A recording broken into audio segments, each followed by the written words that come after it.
Now, you mentioned the idea of madonna-whore dichotomy. For people who haven't heard that term, let's delve into that. So dating back to one of the oldest deities that we have written records about, Ishtar, the goddess of love and war, and the myth around her is that she was born a virgin every morning and she went to bed a whore every night. And priestess prostitutes were an important part of the temples that held space for her.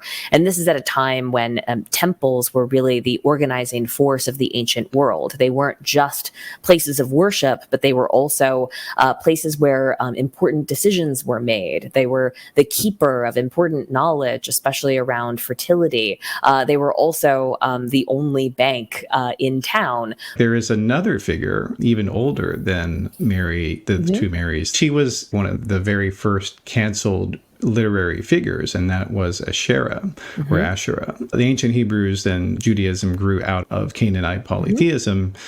And Asherah was the wife of the chief deity, and she was the last remnant of that. So over time, the worshippers of Yahweh sort of censored and extirpated all the other deities, but Asherah was the last one that survived, and she was a fertility goddess, and people continue. And she's in the Bible. That's what's interesting is you see people being killed for worshiping her and praying to her, and she was God's wife, so why wouldn't they pray to her? But yeah, it is interesting that there may be something to this monotheism and creating a male deity that a female deity could not be allowed to exist.